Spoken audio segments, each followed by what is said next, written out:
আলাম ইয়াজিদিকা, হামজা জবর আ, লাম মিম জবর লাম, আলাম, ইয়া জবর ইয়া, জিম দাল জের জিদ, আলাম ইয়াজিদ। এখানে খেয়াল করুন, জিম দাল জের জিদ, এখানে ধাক্কা দিয়েছি, প্রতিধ্বনি করে পড়েছি। কারণ কফ, ত, বা, জিম, দাল এই 5টি হরফের উপরে যখন জজম থাকবে, উক্ত হরফগুলাকে ধাক্কা দিয়ে প্রতিধ্বনি করে পাল্টা আওয়াজ করে পড়তে হয়।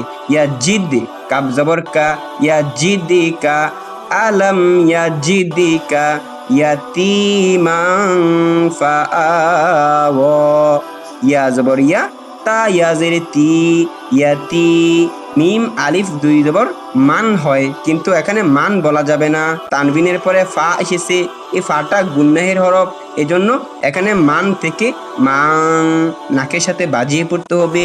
ইয়াতিমাং, ফা জবর ফা, হামজা খারা জবর আ, ফা আ, ওয়াও ইয়া খারা জবর ওয়া, ফা আ ওয়া, আলাম ইয়াজিদিকা ইয়াতিমান ফাআওয়া।